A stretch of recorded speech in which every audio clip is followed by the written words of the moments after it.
This channel does not promote any violent, harmful, or illegal activities. All content provided by this channel is meant for an educational purpose only. বিরোধী দলের কারণ নাম কিন্তু clear করেন, তাহলে আর ভারতবর্ষের কি করে তাহলে ইন্ডিপেন্ডেন্ট হইল? শুধু তাদের লোক দিয়ে ভর্তি করতে হয়। সুপ্রিম কোর্টের জজ করতে গেলে আগে ক্লিয়ারেন্স দিতে হয় তাদের কাছে, তবে তাদের নাম দেয়। কিন্তু এ করবো কি? ভালো জজ, ভালো হাইকোর্টের জজ আজকে জজে সুপ্রিম কোর্টে যেতে পারছে না, কারণ কেন্দ্রীয় সরকার তাদের জায়গা দিচ্ছে। তাহলে কি ইন্ডিপেন্ডেন্স? তাহলে কি ভারতবর্ষের জুডিশিয়ারি ইন্ডিপেন্ডেন্স রয়েছে? কেন ভারতবর্ষের প্রধান বিচারপতিকে বা অন্যান্য বিচারপতিদের কেন্দ্রীয় সরকারের মুখাপেক্ষী হতে হবে? কেন হবে? ভারতবর্ষের গণতন্ত্রের অন্যতম কাঠামো হচ্ছে জুডিশিয়ারি। সেই জুডিশিয়ারিকে ভেঙে দিলে তো আর কি থাকবে আমাদের? সেই জুডিশিয়ারিকে ভেঙে দিলে আমাদের কি থাকবে? অনেক বোল্ড জাজ হাইকোর্ট থেকে সুপ্রিম কোর্ট যায়, কোনো না কোনো কারণে তাদেরকে সরিয়ে দেয়, কারণ কেন্দ্রীয় সরকারের মনের মতো লোক নয়। তাই জন্য এ প্রশ্ন আমি তুলছি না, এ প্রশ্ন সুপ্রিম কোর্টের কোনো জজও তুলছে, বিভিন্ন ডিবেটে শিক্ষক জজরা তুলছে। বিচারক যখন বলেন যে রক্ষক কখনো ভক্ষক হতে পারে না, আমি সে কথা মানি, রক্ষক কখনো ভক্ষক হতে পারে না, কিন্তু বিচারক কি কখনো আইনের বাইরে যে, জাজমেন্টের বাইরে যে, ওয়েল সেটেলড প্রিন্সিপালসের বাইরে যে যখন কোনো অর্ডার দেয়, তাহলে আপনি কোন জায়গায় রইলেন? সে বিচারটা কি করবে? কি করবো? বন্ধ করবো? সেই বিচারটা তারা কে করবে? ভারতবর্ষের গণতন্ত্র আজকে সেই জায়গায় আটকে রয়েছে। এই গণতন্ত্রকে যারা নষ্ট করতে চাইছে তার নাম হচ্ছে নরেন্দ্র মোদী একজন প্রেসিডেন্সিয়াল ফর্মে চলে যেতে চাইছে। One nation one vote election. Bharatvarsha একটাই দেশ, তার একটা ইলেকশন হবে। হতে পারে কখন? ভারতবর্ষের মানুষের অধিকার, গণতন্ত্রের ক্ষমতা কোথায়? গণতন্ত্র কাদের জন্য আসে? গণতন্ত্রের ক্ষমতার ক্ষমতা হচ্ছে মানুষ। সেই মানুষের অধিকারকে যখন কেড়ে নেওয়া হয়, তখন গণতন্ত্রকে খর্ব করা হয়। মানুষের অধিকার 5 বছরের জন্য তার সরকারকে তৈরি করা, 3 বছরের মধ্যে নামিয়ে দেব, যবে ইচ্ছে তবে তাই করবে। প্রশ্নটা হচ্ছে, ভারতবর্ষের বিভিন্ন রাজ্যের বিধানসভা যেগুলো রয়েছে, সেই বিধানসভা কি পার্লামেন্টের সাবসার্ভেন্ট? পার্লামেন্ট যা বলবে তবে বিধানসভা তাই করতে হবে। যেদিনকে বলবে তবে বিধানসভার ইলেকশন হবে। ইলেকশন কমিশনের হাতে প্রচুর ক্ষমতা দিয়ে দিয়েছে। এ কি করে হয়? সংবিধানের গোটাটাকে নড়িয়ে দিতে চাইছে, পুরো সংবিধানটাকে ভেঙে উড়িয়ে দিতে চাইছে, প্রেসিডেন্সিয়াল ফর্মে আজকে ভারতবর্ষকে নিয়ে যেতে চাইছে। কি হয়েছে জানেন মোদীজি? আপনাকে আর আপনার লোকেরা আর সহ্য করতে পারছে না। বুঝে গেছে যে আপনার হাত দিয়ে গণতন্ত্র কিন্তু বিপন্ন হয়েছে। তাই তো মোহন ভাগবত বলেছে 75 বছরের পরে আর কারোর রাজনীতিতে থাকা উচিত না। ওটা আপনাকে উদ্দেশ্য করে বলেছে।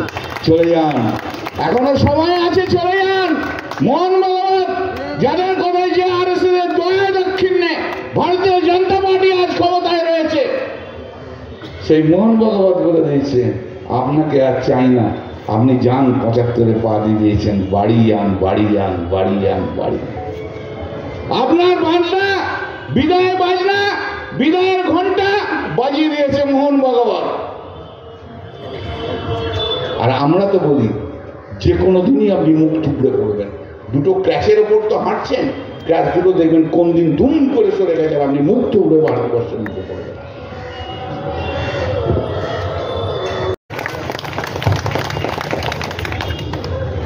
এই বাংলায় কোনো ভাগাভাগি হবে না। আমরা যে মায়ের ভক্ত রে, আমরা মায়ের লোক। যদি ভগবানের মধ্যে কোনো লবি হয় না কখনো, মায়ের লবি, শ্রীরামের লবি, আমি বাবা মায়ের লবির লোক। বলা যায় না কোনদিন লবি হলো, তা আমি কিন্তু মায়ের লবির লোক, আমি মায়ের ভক্ত লোক। মা আমাকে শেখায়নি, মায়ের কাছে শিখেছি অনেক, যে মা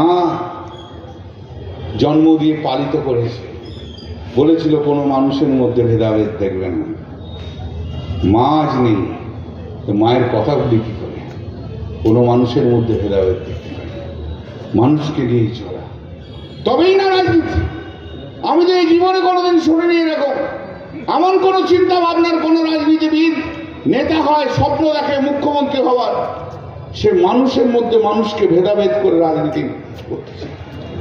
এই একমাত্র শুভেন্দু অধিকারী ছাড়া কাউকে দেখে পারবেন না, পারবেন না। আর বলে গেছেন না শ্রীরামপুর পার্লামেন্টে আমি কোথায় কোথায় হারি, আমি তো কিছুই জানি না, গর্ধ ভাবনি, পড়াশোনা নেই, অশিক্ষিত ছাগল একটা, অশিক্ষিত ছাগল আপনি। শ্রীরামপুর পার্লামেন্টের 7টা বিধানসভায় আমি জিতেছি, 7টা বিধানসভায় জিতেছি। বলুন আপনারা এখানে কে কে হিন্দু আছেন, বলুন, হাত তুলুন, কতজন হিন্দু আছেন দেখি, হাত তুলুন। হিন্দুরা কারা আছেন, হাত তুলুন। হিন্দুরা কারা আছেন, হাত তুলুন। হিন্দুরা কারা আছেন? ওই শুভেন্দু দেখে যা, হিন্দুতে ভক্তভক্তি এখানে রয়েছে, গোটাই হিন্দু রয়েছে। তোকে চ্যালেঞ্জ দিলাম, তোকে চ্যালেঞ্জ দিলাম শুভেন্দু অধিকারী, শ্রীরামপুর পার্লামেন্টের কোন বিধানসভা থেকে দাঁড়াবি, দাঁড়া, হারিয়ে ভোট করে দেবো, হারিয়ে গেলে ভোট করে দেবো। মমতা ব্যানার্জির সঙ্গে কিসের চ্যালেঞ্জ দিচ্ছিস? আগে কল্যাণ ব্যানার্জির চ্যালেঞ্জ গ্রহণ কর। কত বড় বাপের বাইরে তুই দেখতে চাই আমি। তুই যে বলিস মোদির বাচ্চা, আপাতত দেখা যাবে তুই শিশিরের বাচ্চা না মোদির বাচ্চা। আয় লড়াই শ্রীরামপুর পার্লামেন্টে কোন বিধানসভায় লড়বি তুই, কোন হিন্দু জায়গা তুই বাঁচবি দেখে নেবো তোকে আমি। পুরো প্যাক করে পাঠিয়ে দেবো, পুরো প্যাক করে পাঠিয়ে দেবো। শোনা, বলে দিচ্ছি, যাকে যা ভাষায় বলবি বলবি, কল্যাণ ব্যানার্জিকে যদি বলেছিস একটা বললে 10টা খেতে হবে। আমি তোর মতো বড় লোকের বেটা নই রে, আমি তোর মতো বড় লোকের বাপের জমিতে আমি রাজনীতি করিনি। আমার নাম কল্যাণ ব্যানার্জি, বাঁকুড়া থেকে এসে লড়াই করে আমি পশ্চিম বাংলার বুকে উঠেছি, আমার হিম্মতে আমি উঠেছি, তোর মতো নয় আমি, তোর মতো আমি টাট্টুকর নই। বাংলা খাওয়া পার্টি নিজের সিকিউরিটিরা পর্যন্ত সুইসাইড করতে হয়েছে জানেন।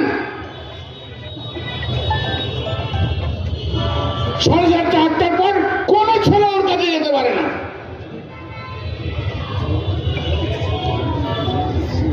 আর তোর মতো অশিক্ষিত লোক,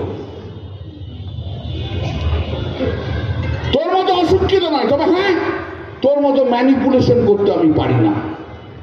প্রথমে মাছ নিয়ে ঢুকিস, কাঁচের মাছ, দিঘার মাছ, এই মাছ দাদা, ওই মাছ দাদা, চলে যাস, নামগুলো আর বলছি না, সব বুঝে নেবেন। কিন্তু সেই মাছ নিয়ে ঢুকে সম্পর্ক তৈরি করিস, এই তো তোর ক্যালিভার। চলে আসছিলাম শুভেন্দু অধিকারী, কোন পার্লামেন্টে দাঁড়াবি দেখবো আমি। বলেছিস না আমি শ্রীরামপুরে কোন কোন জায়গা থেকে হারি, গর্ধব একটা, পড়াশোনা করিস না, না যা ইচ্ছা তাই বলিস, ওই চলে দেখি কোন জায়গা থেকে দাঁড়াস। আমাকে কিন্তু আমি বলি না, আমার পিছনে লাগলে কিন্তু আমি ছাড়ি না, এটাই হচ্ছে। আর এই শ্রীরামপুর পার্লামেন্টের মধ্যে জেনারেল শুভেন্দু অধিকারী, এই শ্রীরামপুর পার্লামেন্টের মধ্যে যত তৃণমূল কংগ্রেস ওয়ার্কাররা আছে না, তারা আমাকে দাদার মতো তারা আগলে রাখে আমাকে।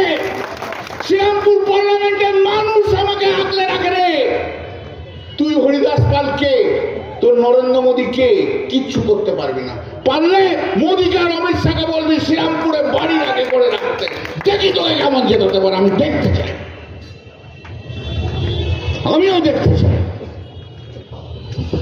পাক্কা হালকা করে ছেড়ে দেবো। ন্যাংরা আম দেখেছেন?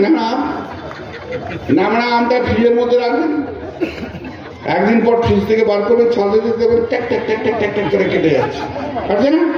ওইরকম ভাবে রাজনৈতিক ভাবে ট্যাক ট্যাক ট্যাক ট্যাক ট্যাক ট্যাক ট্যাক ট্যাক ট্যাক করে কেটে দেবে যদি শ্রীরামপুর পার্লামেন্টে কোনো বিধানসভা। যাই বক্তব্য দীর্ঘায়িত করবো না, অনেকক্ষণ